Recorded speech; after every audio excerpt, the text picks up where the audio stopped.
Bom, pessoal do Papo Fair, estamos aqui numa edição especial, edição Papo Fair Book, que nós temos uma novidade, um book aqui. Então, estamos no nosso estúdio, nossa sala de reunião, nosso tudo.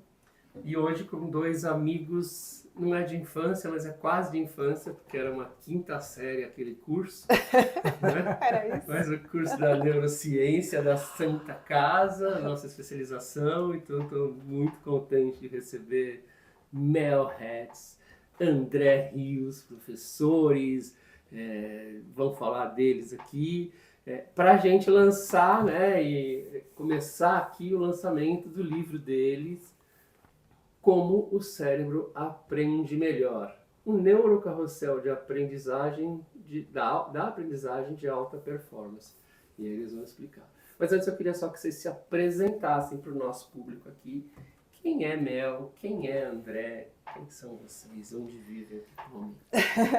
Bom, eu sou a Melanie Hatz, eu sou jornalista, comunicadora, sou formada em História, tenho mestrado em Comunicação, doutorado em Mídia e Tecnologia e trabalhei muitos anos com revistas e livros, edição de livro e revistas e mais recentemente, depois que conheci a neurociência, com treinamentos em organizações com neurociência, né? E a gente se conheceu todos estudando neurociência e de lá trilhamos essa caminhada até chegar a escrever esse livro junto com meu parceiro André Rios. Bom, eu sou André Rios, eu sou biólogo, atuei 30 anos na indústria farmacêutica na área de treinamento, mas atuei também em marketing, em RH, em outras áreas. Hoje eu atuo como consultor organizacional e também dou aulas, sou professor. Eu adoro neurociência aplicada à aprendizagem, é por isso que junto com a Melanie a gente topou fazer essa empreitada aí desse livro. E basicamente o nosso trabalho é ensinar as pessoas a aprenderem, ensinar as empresas a como tirar o maior proveito dos processos de aprendizagem. Esse é o papel, né? E é para isso que a gente direcionou esse livro aqui, para educadores, para professores e também aqueles que trabalham com treinamento corporativo. Então, começamos, Fernando, vocês conhecem já, então, estamos... Eu queria começar com uma pergunta muito diferente. Como o cérebro aprende melhor? Expliquem. Dá para melhorar como ele aprende? Do que se baseia, vamos dizer, a tese principal do livro? Dá para aprender muito melhor, né, André? Sem dúvida. A gente baseou nosso estudo, na verdade, a gente juntou os meus estudos com os estudos do André, né? Toda a nossa prática, minha prática pedagógica de sala de aula, então eu já dei aula desde o ensino fundamental, ensino médio, graduação, pós-graduação, e o André em treinamentos corporativos, depois eu em treinamento corporativo, e a gente foi sentindo essa necessidade de inserir a neurociência à medida que a gente conheceu e falou, nossa, o que é isso, né? Como é que isso transforma a nossa forma de aprender, né? Abriu a mente de vocês na neurociência como abriu a minha? Com certeza, abriu demais, né? Foi um divisor de águas. Eu achei que fosse só eu que era da engenharia. Não. Que bom saber que... de áreas completamente diferentes, né? Eu da comunicação, André da biologia. Né? E a neurociência, a gente vê como a gente entende esse livro um pouco como um manual do cérebro. Tá. Então, quando a gente vai falar para quem é, né, André? É para treinadores, para professores, para alunos que querem entender esse processo, mas é para qualquer um que quer se desenvolver. Curioso, né? Interessado, né? Sobre como o cérebro funciona.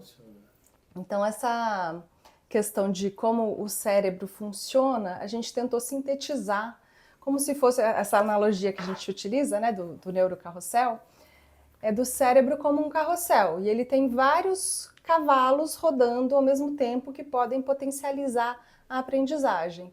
Né? Então, a gente, como se fosse um dimer que aumenta e diminui a capacidade da gente aprender.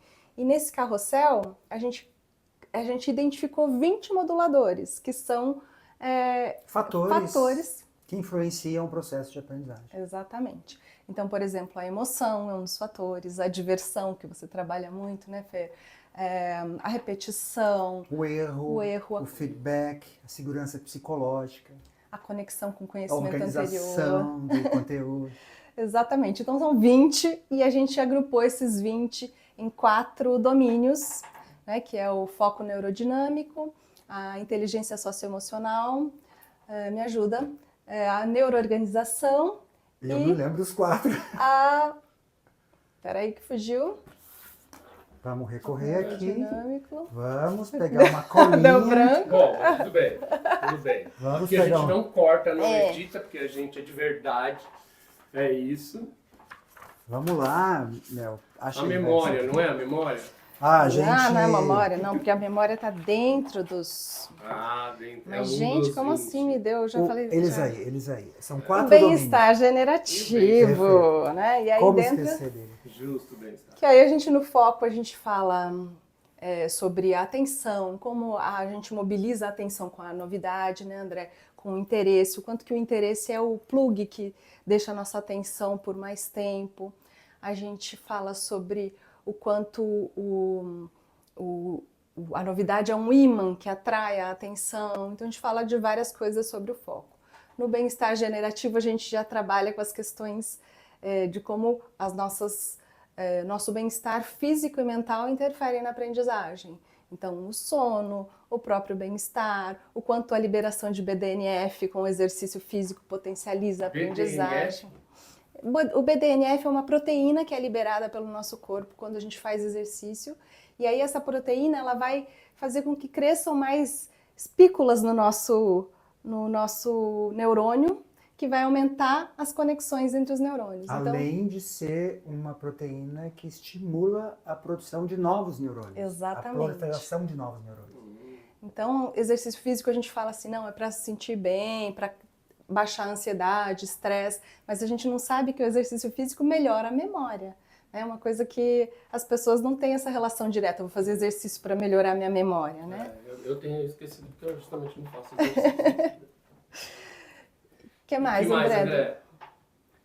E esse cérebro aprende melhor é uma combinação desses 20 moduladores. Eles nunca atuam sozinhos. Eles são uma combinação de forças que juntos vão determinar a qualidade e a longevidade do processo de aprendizagem. Então, se ora a emoção pode gerar uma aprendizagem longeva, né, uma aprendizagem mais duradoura, se você, naquele evento de aprendizagem, for impactado por uma emoção muito forte, mas se você não estiver atento, a emoção pode remar a favor da aprendizagem, mas a sua atenção vai remar contra, porque você não...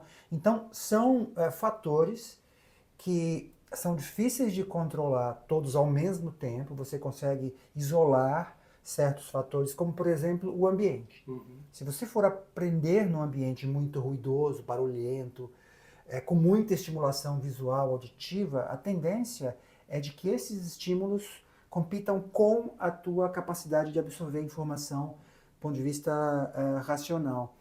E ali essa competição vai produzir uma codificação da informação de um jeito mais precário. Então, para controlar, um ambiente fácil controlar, você vai para um lugar mais tranquilo, você procura evitar os distratores, tira o celular da mesa, deixa o cachorro fora da sala, por aí vai. Mas esses fatores todos combinados é muito difícil de você controlar. Mas se você conhece esses fatores e consegue ter ação sobre eles, você tende a ter uma aprendizagem muito mais efetiva. É isso que a gente defende. Primeiro, conhecer os fatores, ter manejo sobre eles, saber como manejar esses fatores. E o livro tem mais de 100 dicas, processos, dinâmicas, passo a passo, para cada um desses moduladores, que são 20 que nós mapeamos, não são os únicos, né? São os principais, mas são não são os únicos. Aqueles que mais saltam aos olhos e que a gente entende que são de mais fácil acesso e manejo pelos agentes do processo educacional, né, do processo de aprendizagem. Todos eles, nós temos algum tipo de ação, né? Dá para você atuar sobre eles. E ao conhecer, é possível você fazer esse manejo. Então, é isso que a gente defende. Conhecer para poder atuar de um jeito mais efetivo. E a gente também traz essas dicas práticas aplicadas, né, de uma forma que a pessoa vai ter uma metodologia depois. Por exemplo, dividir o conteúdo em blocos para poder aproveitar melhor por conta da nossa memória operacional, que só lida com poucos elementos por vez, né? E ao mesmo tempo alternar com noites de sono, porque o sono é quem vai consolidar nossa memória de longo prazo, então isso também interfere. Ou, por exemplo, Mel, alternar entre a atenção focada e a atenção difusa, né? Você poder fazer uma sessão, sei lá, de 20 a 30 minutos com um tema focado e depois relaxar. Exatamente. Depois você devagar, porque isso faz com que redes de atenção diferentes se mobilizem e essa alternância ela é muito saudável para o processo de aprendizagem. Inclusive, a gente traz uma metáfora para isso que as pessoas costumam gostar muito, que é a sanfona. A gente focar com a sanfona fechada e desfocar, né? Então, relaxar. Esse momento de abertura e fechamento do nosso foco atencional, que é o que leva aos nossos insights, né? Porque quando você foca, você absorve informação e você desfoca e você faz conexões menos lógicas. Por isso que a gente tem os insights no banheiro, quando está tomando banho, quando está passeando com o cachorro, né? Ou uma noite bem dormida, né? O próprio dormida. sono ajuda a processar e no dia seguinte as ideias afloram por conta desse trabalho, que é um trabalho subconsciente, né? A gente não tem consciência sobre ele, é um trabalho silencioso do cérebro, mas que tem um valor enorme não só para a nossa sobrevivência, mas também para a formação de memórias. Agora, André, eu lembro da faculdade que você falava, e você sempre foi uma referência nossa justamente para a aprendizagem e tal, que os adultos e as crianças, eles aprendem de forma diferente, que tem uma forma específica, né? O nosso público é um público adulto. Da andragogia, eu sempre ouvi, acho que a palavra andragogia eu comecei a ouvir muito com você. Qual que é essa diferença? Então, assim, quem está nos assistindo, que é mãe e pai, tem um foco, né? Sim. E pra gente, para quem é líder, né, principalmente a gente falando muito de capacitação, né, da liderança e tal, como é que a gente ensina um adulto a fazer diferente aquilo que ele sempre fez quando criança? Ou seja, como que ele reaprende, né? Mais do que aprender, como ele reaprende. A principal diferença, Fernando, é que o nosso cérebro, ele amadurece durante a nossa vida. Alguns, né? Eu sou alguns que só... Na média, deveria. Fora né? os palhaços. Exatamente. Tá. A gente nasce com toda a estrutura anatomofisiológica preparada para uma evolução plena, efetiva do nosso sistema nervoso central e periférico. Se devidamente estimulados, nós desenvolvemos, amadurecemos e criamos uma série de funções de nível sofisticado que estão ainda em desenvolvimento na criança e que no adulto essas funções são mais estruturadas, amadurecidas, como, por exemplo, tomada de decisão, planejamento, controle emocional, gestão de prioridades e outras tantas funções chamadas funções executivas que no adulto, a partir ali dos 22, 23, 25 anos, estão mais constituídas. Essa é a grande, digamos, resumindo, né, grosso modo, de uma forma bastante simplória, como que o cérebro de uma criança é diferente do adulto. O que isso implica para a aprendizagem? O adulto é muito mais crítico. Ele não aceita o que vem de uma forma impositiva. A criança é muito mais aberta, a criança segue regras. Deveria seguir, nem toda criança também, né? Cada vez menos, mais questionadores, né? Mas o adulto tende a perguntar, para que serve isso? Qual é a vantagem de eu aprender isso? Mas olha, eu vou aprender isso aqui, para que eu vou aplicar? E além disso, o adulto carrega uma bagagem de experiência e de conhecimento muito maior do que uma criança. E isso pode ser usado como um andaime, como uma alavanca para o processo de aprendizagem. Então, ou como um bloqueador também, né? Pode ser, porque pode criar modelos mentais contrários, preconceitos, vieses, sem dúvida, que impeçam um aprendizado mais fluido, mais efetivo. Mas, basicamente, eu posso resumir a andragogia em uma palavra. Eu uso sempre isso para poder marcar, memorizar, que é engajamento. O adulto precisa ser engajado no processo de aprendizagem. De que forma? Participando da discussão, da construção, entendendo o porquê que ele tem que aprender, entendendo qual é a aplicabilidade daquilo para a vida dele no trabalho, ou qual é a conexão que aquele aprendizado novo tem com uma necessidade de desenvolvimento dele mesmo. Quais são os fatores que motivam aquele adulto a aprender determinado conhecimento? Ou seja, novamente, um conjunto de fatores, nunca é uma coisa só, mas é um conjunto de fatores que você precisa entender, e a andragogia prega que ao entender quais são os fatores que promovem uma educação adulta mais efetiva, você também consegue atuar de um jeito mais com mais qualidade nesse processo. Vou dar um exemplo.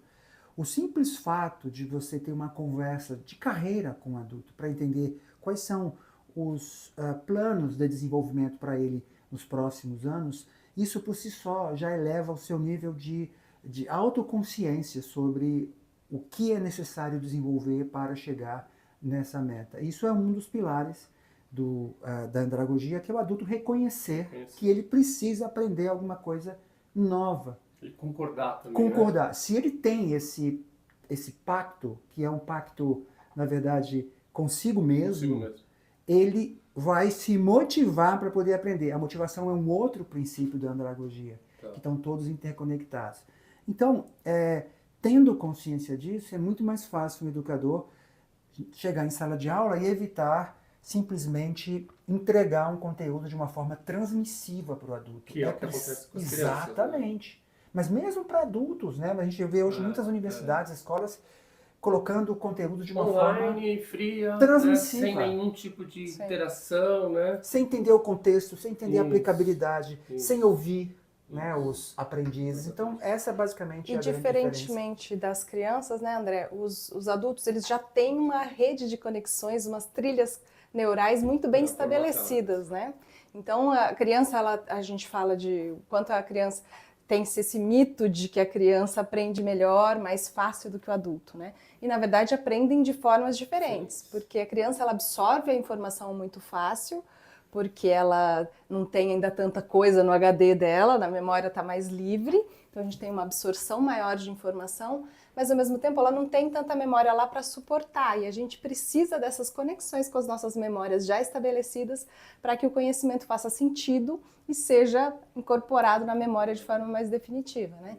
Então, no adulto, a gente tem que levar em consideração todo o repertório desse adulto, o que ele conhece e o que gera essa motivação para aprender aquilo específico, onde ele vai aplicar aquele conhecimento, e aí com essas conexões com o conhecimento anterior, a gente tem uma efetividade daquele conhecimento ser transmitido, levado para frente, repetido, porque isso também é importante na aprendizagem, né? Eu preciso também ter uma tolerância maior com o erro, essa é outra diferença assim, brutal da aprendizagem infantil, da aprendizagem de adultos, porque a criança não tem medo de errar, ela vai tentando e tudo bem, e o adulto ele tem medo de errar, ainda mais no ambiente corporativo, ainda mais num ambiente mais tóxico, mais difícil. A gente tem mais medo de errar, mais medo de tentar coisas novas. Então a gente acaba bloqueando a nossa criatividade também e o aprendizado por conta, e se eu fizer isso e errar? Né? Então quando a gente tem um ambiente com segurança psicológica, com estímulo ao aprendizado, e também a gente estava conversando até sobre isso, os treinamentos hoje em dia em empresas, eles são vistos como algo obrigatório e que muitas vezes é visto como... um protocolo. Um protocolo que não vai servir para nada. O chefe vê com maus olhos o treinamento. Exatamente, que saiu, não está trabalhando, foi lá para o treinamento. Então, toda essa estrutura organizacional não acaba gerando, assim, o colaborador se sente assim, será que eu vou? Daí o chefe não vai gostar, eu vou atrasar meu trabalho, mas não enxerga aquilo como algo que vai ter um benefício. Que necessite, né?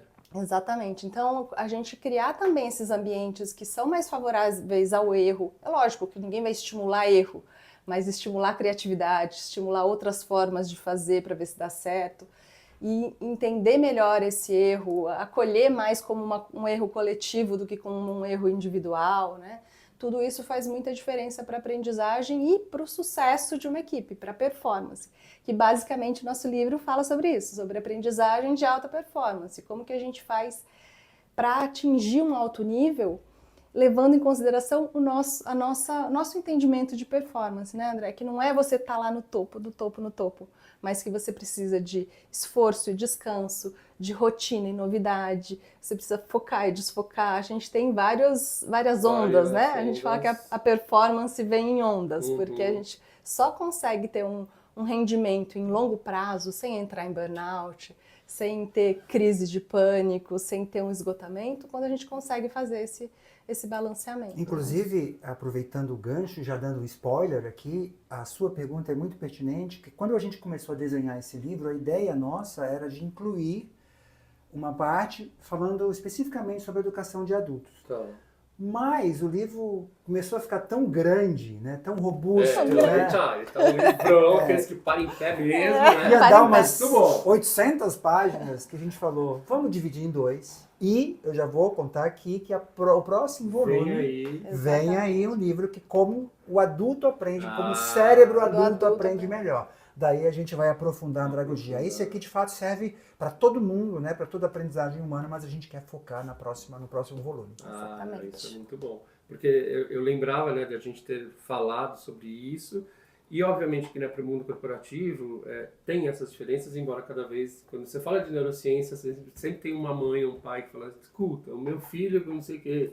Agora tem, né, as caixinhas, o TDAH, Sim, a neurodivergência. Né? Isso, então, assim, cada vez mais as pessoas querendo entender e entendendo a neurociência como uma grande ciência, obviamente, do cérebro, mas uma ferramenta que, se eu entender, eu compreendo melhor a forma de lidar com essa pessoa, mesmo com os adultos.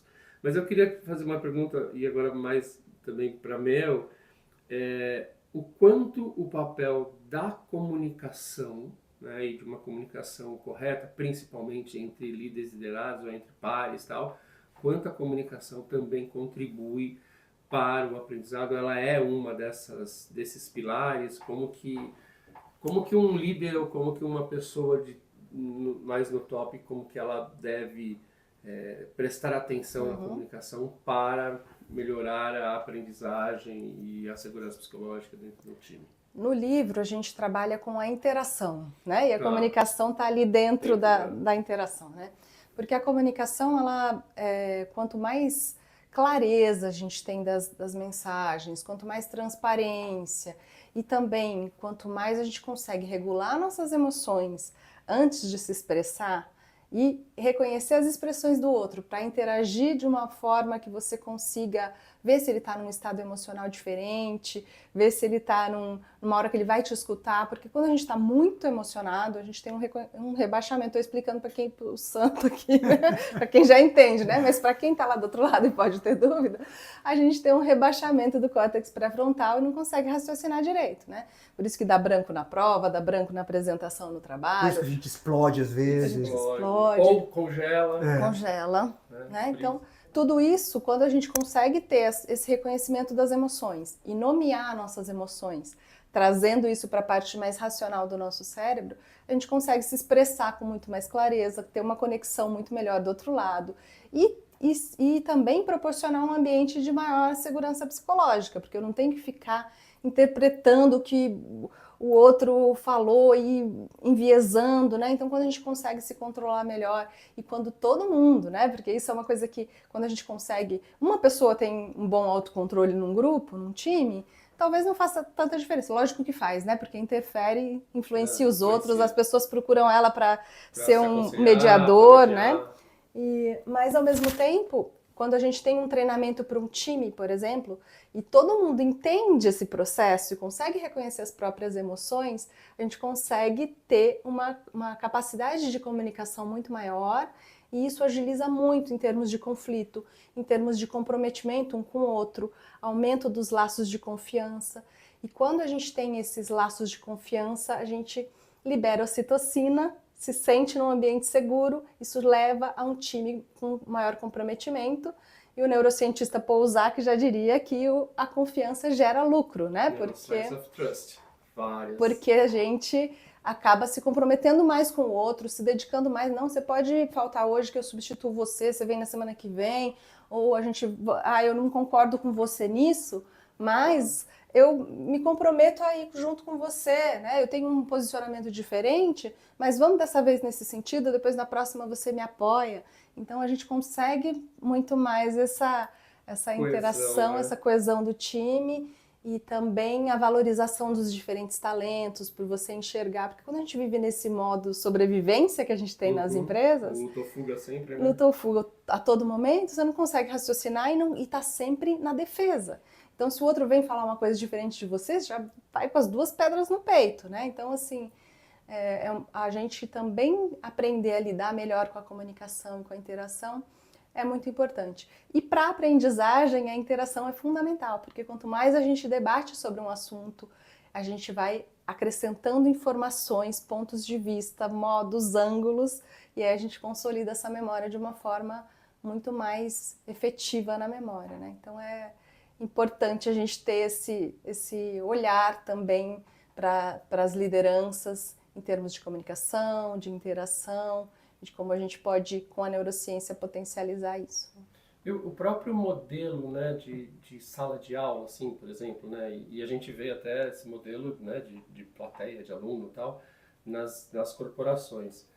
Existe um outro desenho que vocês acham que seja mais apropriado?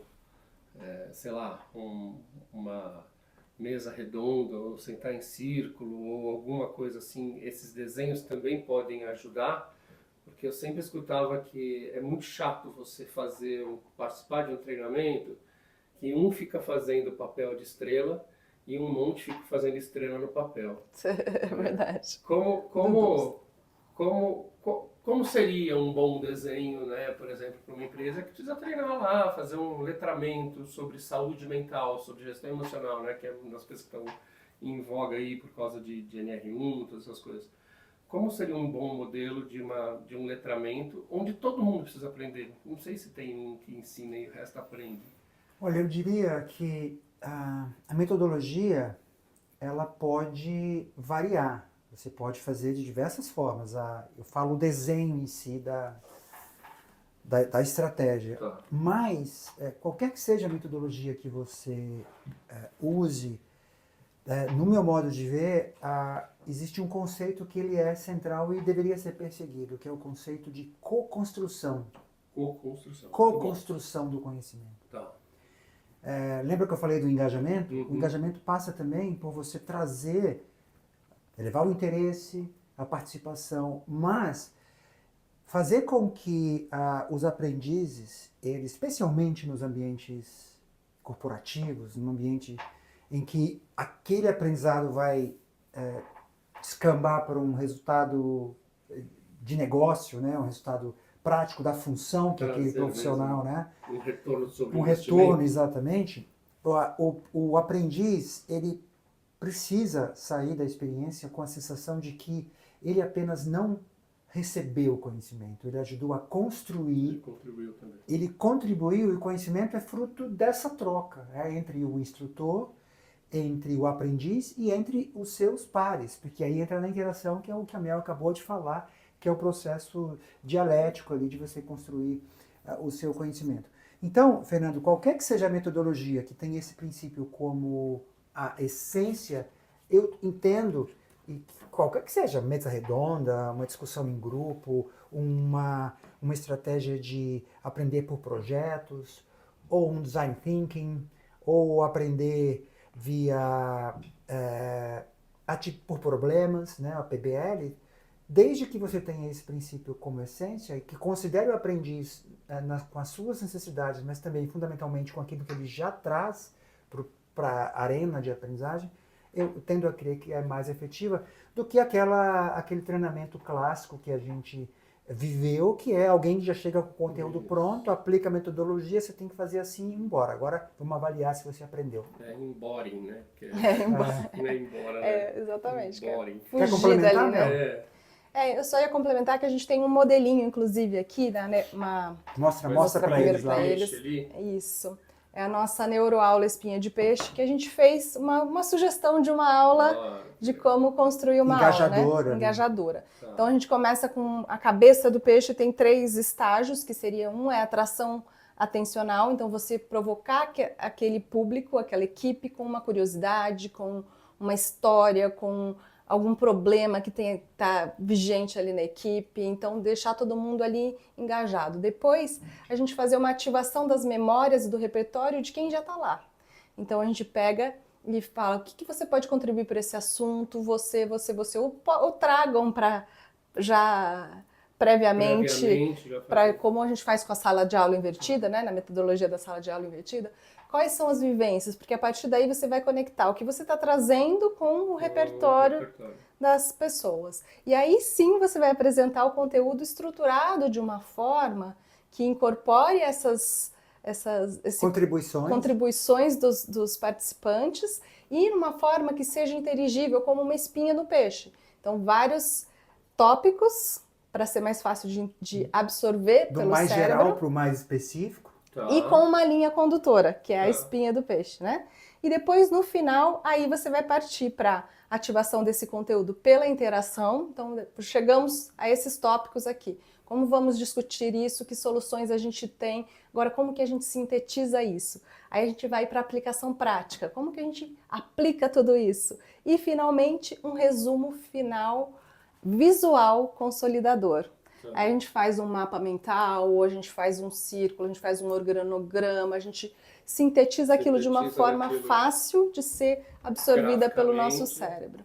Então, essa estrutura, embora ela seja maleável, mas de você pensar numa coisa que chame a atenção, depois numa coisa que traga o conteúdo de todo mundo da roda para dentro da discussão, e aí depois a gente organizar em tópicos que são mais facilmente absorvíveis pelo cérebro, colocar em prática e depois resumir visualmente, são práticas muito valiosas no ambiente corporativo e também na sala de aula, né, para crianças, para adultos. É uma metodologia que funciona muito e que tem embasamento científico da neurociência, né? A gente não tirou nada da nossa cabeça, é tudo de pesquisa científica mesmo. Então, acho que são formas da gente trazer um treinamento mais forte e com mais resultado aplicado no dia a dia, né? Porque a grande queixa dos RHs e dos treinadores é justamente essa, né? A gente aplica um treinamento, parece que não falamos nada no dia seguinte, já acabou, já esqueceu, não teve efetividade nenhuma, né? Isso é um treinamento, uma palestra, né? É o que a gente sente. Eu senti, quando você estava falando, né? Vocês estavam falando, e eu perguntei desse formato, a gente teve uma experiência lá no Butão, e a gente teve uma aula de quase 2 horas, era uma aula longa até, com crianças, e era um grupo de adultos quase que no mesmo número de crianças. Então deviam ter uns 20 adultos e umas 20 crianças. E a gente sentou numa roda, intercalado um adulto, uma criança, um adulto, uma criança, um adulto, uma criança, um adulto, uma criança. E todos os temas, todo mundo falava. Então, adulto, uma criança. Então, desde o check-in, então, como é que você se sente? Então, interessante. Assim, não, gente, foi assim, ficou marcado, obviamente, porque a gente estava emocionado, né? Então, tem a questão da emoção na aprendizagem e tal, toda a questão. Mas muito simbólica, porque muitas das coisas que a gente via as crianças falarem ali, a gente não traria. E a gente não traria, né? Porque talvez a gente está com o nosso córtex pré-frontal ali, não vou falar isso. Nossas máscaras. As nossas máscaras, né? O nosso... Os filtros. Ser o nosso... Como é que chama lá? O que faz eu não responder lá, uma das funções executivas de controle inibitório. Controle inibitório, né? Então, e aí eu vi, e no final daquela aula foi fantástico, porque cada um depois fez um resumo do que tinha entendido, muito rápido, assim, e com muita disciplina de tempo, então não tinha ninguém querendo, né, ou pegando, então assim, todo mundo um pedacinho, e foi uma coisa completamente diferente de tudo que eu tinha visto, não só como criança, mas como adulto também. Sim. Então assim, quanto a educação traz, e o quanto hoje as empresas têm essa dificuldade, né, de trazer uma novidade, mas não uma novidade porque é moda, mas uma coisa que realmente funciona, né? Porque a gente teve o tempo da gamificação, que eu sei que você é fã, nós três somos, né?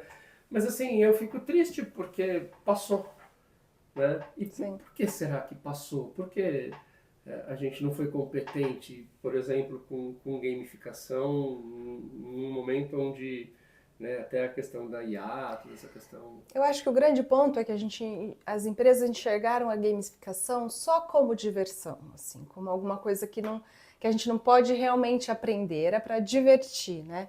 Entreter. E, na verdade, o que a gente tem que fazer é gamificar o nosso conteúdo. Então, a partir do que eu quero ensinar, a partir da necessidade dos meus colaboradores, da minha equipe, aí eu tenho que criar um jogo em cima disso, né? Para conseguir... porque o jogo funciona muito nessa questão do desafio, que o nosso cérebro gosta de desafio, de você saber em que estágio você está, porque às vezes você não tem esses papéis muito claros na empresa, né? Onde que eu tenho que chegar? Quais são os estágios, os degraus até lá? Né? Então o jogo deixa isso muito claro. E quando você consegue fazer a gamificação nesse sentido, olha, o que é esperado de você no seu papel enquanto colaborador é isso. Para chegar a isso, você tem esse passo, esse passo, esse passo, esse passo. Aí você chega aqui. Então, quando você chega aqui, você ganha uma estrelinha, você ganha um badge que você tem uma bandeirinha, um escudo, né, que você está naquele estágio. Então, enxergar o conteúdo de aprendizado com a roupagem de gamificação, mais do que pegar um jogo e levar e tentar encaixar alguma coisa que sirva ali, né, e mais naquela questão motivacional. E o motivacional é legal, bacana, envolve, mas ele também passou, né? Não deixa rastros, né? Eu acho que esse, na minha opinião, é uma das dificuldades que a gente teve com a gamificação no mercado corporativo, né? Bom, eu sou fã de gamificação e acho que ainda é possível resgatar a estratégia desde que sigamos esse objetivo, né? É gamificar para quê? Ela é um meio, ela não é um fim. Em si, né? Então você tem que pensar qual é o comportamento que eu quero mudar a partir, ou estimular a partir da gamificação, qual é o conhecimento, o conteúdo que eu quero disseminar para esse grupo e principalmente acompanhar a medição disso, como está acontecendo, né? Qual é o nível de aprendizado, houve mudança comportamental, como que eu consigo observar isso na prática? Então a gamificação como um instrumento de mudança de cultura, ela é bastante poderosa. Mas eu concordo com você, Fernando, que houve uma banalização do processo, todo mundo gamificando tudo e virou realmente uma estratégia muito comum e desvalorizou o próprio instrumento. É uma pena, porque, né, é uma forma divertida de aprender, sim, mas não era só porque era moda, né? Assim como tudo, né? E por falar em moda, né, falando, né, hoje das necessidades, principalmente de saúde mental e tal, eu queria que vocês me ajudassem a comunicar sobre neuroplasticidade. O quanto realmente, principalmente um adulto, é capaz, consegue realmente mudar, criar novos caminhos neurais, é para tudo... Porque a impressão que a gente tem de alguns gurus é que, assim, em 21 dias, reinvente sua mente. É assim mesmo? Será que em 21 dias eu consigo fazer dieta e nunca mais pensar em coxinha? Você quer começar? Claro. Bom, eu adoro essa pergunta. Porque a gente, para começo de conversa, a gente tem que pensar como que o cérebro funciona em termos de aprendizado, né? A gente começa tendo que ter um monitoramento muito forte da nossa consciência do que a gente está fazendo, né? Você vai andar de bicicleta, você tem que pensar que você vai segurar o guidão, vai pedalar, vai virar aqui, não consegue fazer direito, ou você vai dirigir o carro, a embreagem, aquela dificuldade, você não consegue nem pensar, sua frio, só de pensar aquele monte de coisa que você tem que fazer, né? Você vai aprendendo, isso vai automatizando no seu cérebro, aí você não tem que mais usar a parte racional, a gente usa o nosso emocional para conduzir esse aprendizado automatizado. E aí, a grande dificuldade é nessa passagem aí, né? Então, a gente fala assim, vamos desligar o piloto automático e pensar racionalmente. Não vamos desligar o piloto automático, porque se a gente desligar o piloto automático, a gente não consegue fazer nada, né? Então, a gente tem que criar rotinas, colocar coisas em caixas, eu gosto muito dessa analogia da criatividade, de dentro e fora da caixa, mas você não pode, vamos pensar só fora da caixa. Não, vamos colocar coisas dentro de caixas e aí vamos ter espaço mental, liberar nossa mente para pensar fora da caixa, né? Porque a gente, quando fala de aprendizado, a gente tem essa linha de condutora, né? A gente começa tendo que ter uma consciência muito grande ali naquele momento, prestar atenção, e depois a gente vai indo para uma região mais automatizada e que a gente, quando automatizou, beleza. Só que aí a gente quer mudar um hábito. O que acontece? Se a gente tem um hábito automatizado, a gente tem que começar lá de baixo de novo e é difícil. E toda vez que a gente não usa, que a gente está nervoso, a gente não usa o nosso córtex pré-frontal, a gente repete aquele hábito antigo.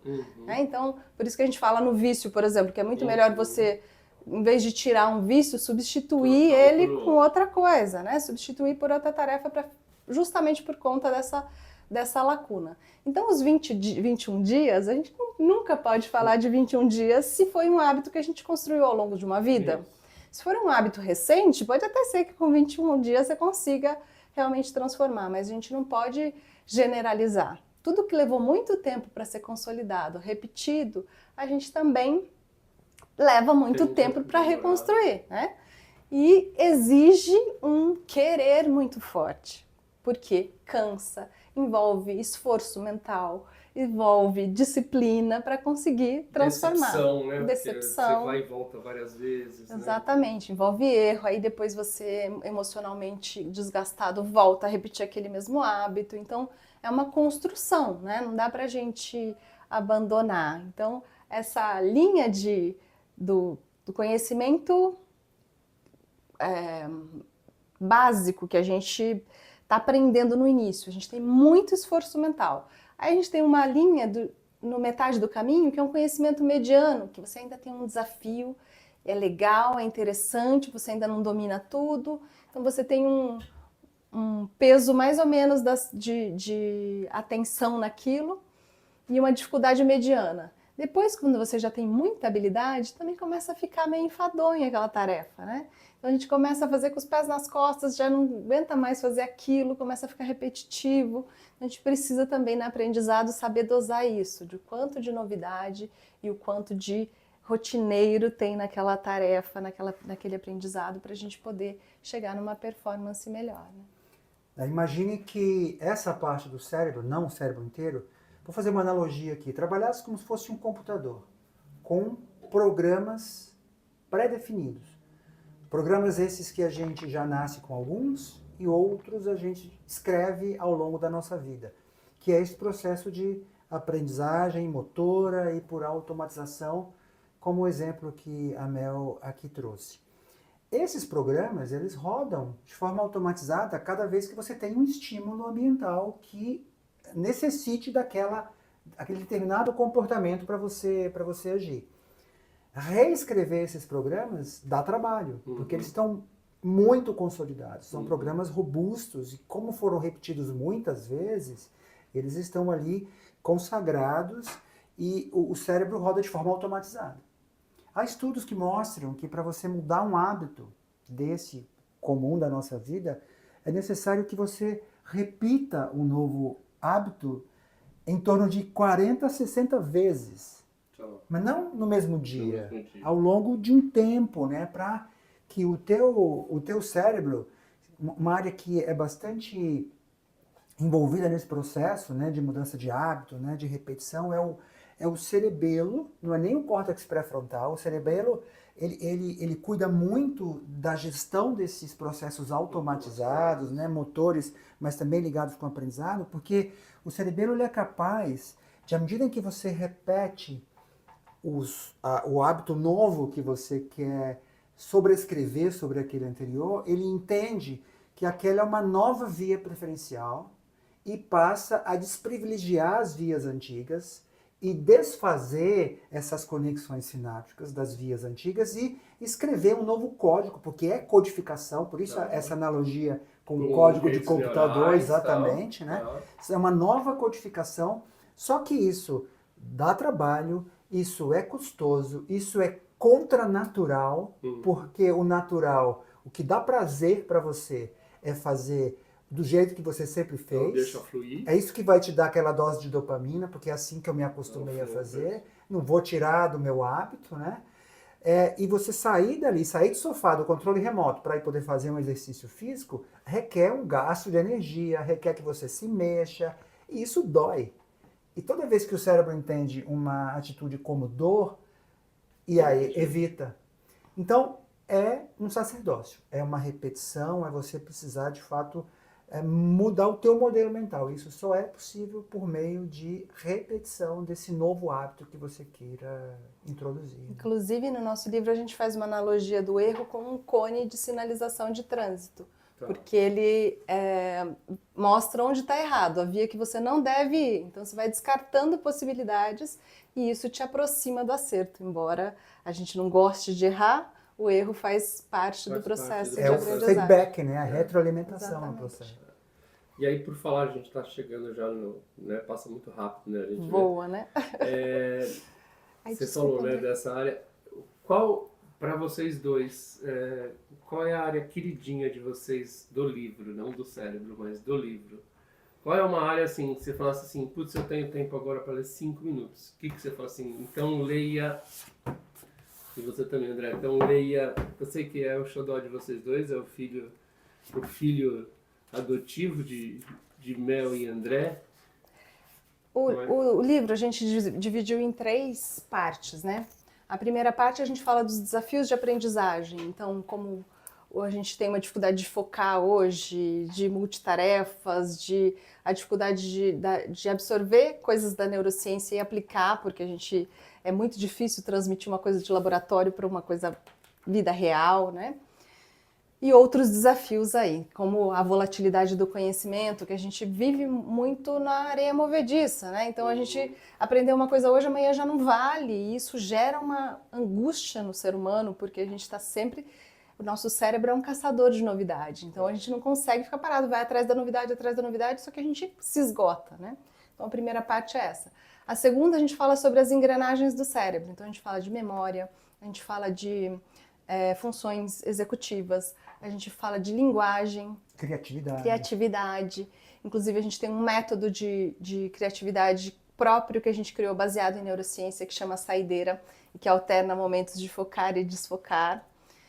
E sobre plasticidade cerebral, então a gente fala sobre as engrenagens do cérebro.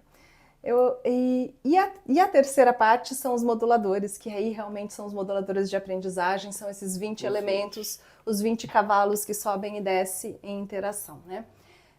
Mas a parte das engrenagens da memória, eu acho que é uma parte muito rica para entender esse processo do cérebro, né? O que interfere na nossa memória, como é que ela se dá, a memória de curta e memória de longa duração, a memória operacional que a gente compara com um polvo, que um tentáculo vai na memória do que eu estou aprendendo agora, a informação nova, e outro tentáculo vai na memória de curta duração, na memória de longa duração, junta tudo para poder consolidar numa memória que vai ser absorvida pelo nosso cérebro.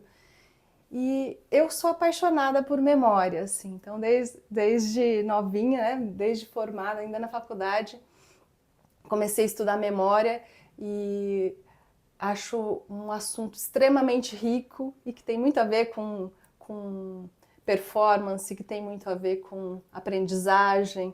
E a gente entendendo esses mecanismos da memória pode ser disruptivo para a gente mesmo ali, de como a gente pode consolidar nosso conhecimento, de como a gente pode entender melhor o outro, entender por que ele pensa daquela forma, enxergar de outra forma. Eu acho que a gente vive hoje nesse mundo muito polarizado, que a gente não entende que as trilhas das outras pessoas são completamente diferentes das nossas trilhas. Por momentos, por histórias, por um monte de coisa. Exatamente. E isso faz com que a gente tenha óculos sociais que refletem o nosso repertório, a nossa vivência, né? Então, a gente também enxergar isso eu acho muito importante. Até em termos de diversidade, de valorização da diversidade, porque a gente consegue entender que as trilhas neurais diferentes geram pessoas diferentes e a gente tem que parar às vezes para poder entender um pouco do contexto antes de tomar achar que dá algo contra você, pessoal, Sim, ou que é uma opinião, como que essa pessoa pensa isso, né? Então acho que Principalmente do afronta, né? Tinha uma frase da Rita Lee que falava que as pessoas geralmente não estão contra você, elas só estão a exatamente. favor delas mesmas, né? E às vezes é difícil da E a gente... gente nunca sabe as lutas das pessoas, né, por Isso. trás. E você, André? Quando eu fui estudar neurociência, eu buscava responder uma pergunta fundamental: como as pessoas aprendem? Como os adultos, mas como as pessoas aprendem? E eu tinha essa inquietação. Eu sabia que algumas estratégias funcionavam de aprendizagem, de ensino, mas eu não entendia o porquê, né? Só sabia do resultado final. E quando eu vejo hoje este livro finalizado e com as nossas ideias aqui concatenadas, eu tenho um orgulho de coisas que nós criamos como conceitos autorais. Um deles, esse aqui que eu vou mostrar para o pessoal, é chamado Processo Forma, que é uma imagem bastante rica e ele trata sobre a formação de memórias e a modulação da aprendizagem, que trata desses moduladores que a gente acabou de mencionar. É um quadro que resume, claro, como todo quadro esquemático, ele não tem a ambição de resolver todos os problemas do mundo.